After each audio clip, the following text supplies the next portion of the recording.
Hello everyone, good evening. जैसा कि हमने पिछली क्लास में पढ़ा था सऊदी अरब, इस्टोनिया और फिजी के बारे में कि यहाँ पे क्या है कि सार्वभौमिक वैश्य मताधिकार होते हुए भी कई कारणों से यहाँ पे सार्वभौमिक वैश्य मताधिकार नहीं है। तो आज के पॉइंट में जिम्बाब्वे के बारे में देखेंगे कि जिम्बाब्वे में कैसी स्थिति रही लोकतंत्र का, इसके बारे में। तो जैसे देखिए, इसमें पहला पॉइंट दिया है, a democratic government rules within limits set by constitutional and citizens rights। एक लोकतांत्रिक सरकार संवैधानिक कानूनों और नागरिक अधिकारों द्वारा खींची लक्ष्मण रेखाओं के भीतर ही काम करती है। मतलब अगर गवर्नमेंट भी है तो संविधान के अकॉर्डिंग जो रूल रेगुलेशन बनाएंगे उसी के अकॉर्डिंग वो क्या करती है, अपने नागरिकों के दायित्वों को देखते हुए कार्य करती है, जो डेमोक्रेसी है। नेक्स्ट पॉइंट है हमारा, A democratic government cannot do what it likes after winning the elections. It has to respect certain basic rules and is accountable not only to the people but also to other independent officials. एक लोकतांत्रिक सरकार सिर्फ इस कारण से मनमानी नहीं कर सकती कि उसने चुनाव जीता है, उसे भी कुछ बुनियादी तौर तरीकों का पालन करना होता है और ये न सिर्फ जनता के प्रति उत्तरदायी है बल्कि अन्य स्वतंत्र अधिकारियों के प्रति भी उनकी जवाबदेही होती है। कहने का मतलब ये है कि एक डेमोक्रेटिक जो गवर्नमेंट है वो ऐसा नहीं कि अगर जीत दर्ज कर लेती है तो वो अपनी मनमानी कर सकती है, अपनी मनमानी तरीके से कोई भी कार्य कर सकती है। नहीं, उसे भी क्या होता है, जो रूल रेगुलेशन बनाए गए हैं उनके अकॉर्डिंग ही उनको क्या करना पड़ता है, कार्य करना पड़ता है। और वो जनता के प्रति क्या होते हैं, उत्तरदायी होते हैं, जवाबदेह होते हैं। और जनता के साथ साथ जो स्वतंत्र अधिकारी होते हैं, ऑफिसर होते हैं, उनके प्रति भी गवर्नमेंट क्या होती है, जवाबदेही होती है, काउंटेबल्स होती है। नेक्स्ट पॉइंट हम देखेंगे, Robert Mugabe, ex president of Zimbabwe, ruled there for almost 30 years, but in many incidents he behaved in an undemocratic way and even above the law।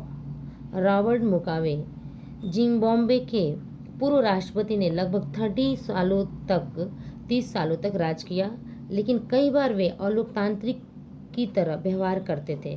कभी कभी तो वे अपने को कानून से ऊपर समझते थे। अगर रॉबर्ट मुगाबे के बारे में हम हिस्ट्री देखें तो बताया जाता है कि जब जिम्बाब्वे 1980 में आज़ाद हुआ, अल्पसंख्यक गोरों के भाई मुक्ति मिली उनसे, क्योंकि वहाँ पे अंग्रेजी प्रशासन था।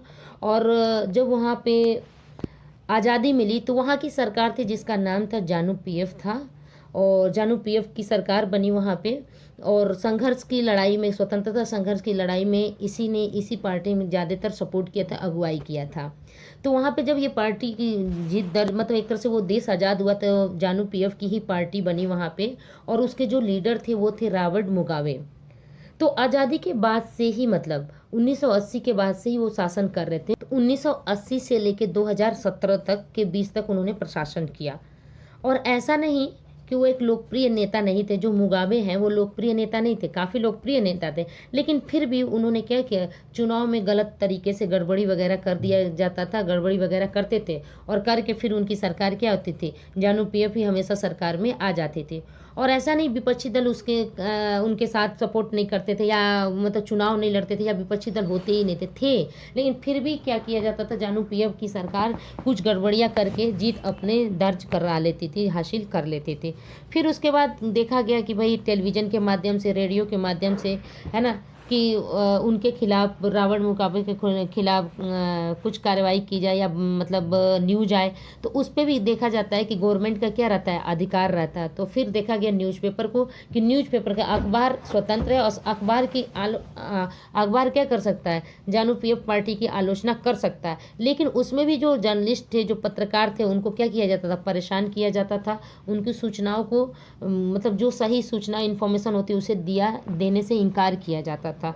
अगर ये अदालत वगैरह हुई या कोर्ट हुआ, उनके बारे में कोई गलत मतलब बाय द वे निगेटिविटी दिखाई जाती थी तो उसको गवर्नमेंट क्या करती थी, दबा देती थी। तो इस तरीके से जानू पीएफ एक लोकप्रिय नेता होते हुए भी अपनी लोकतंत्र प्रशासन में उन्होंने गड़बड़ी करके जो भी होता था जब राज अपने हाथ में कर लेते थे। लेकिन अब यह है कि 2017 के बाद से अब दूसरी की सरकार आ गई है। तो आज का हमारा यही जिम्बाब्वे को ही देखना था, तो आज हमारा यहीं पे टॉपिक ख़त्म होता है।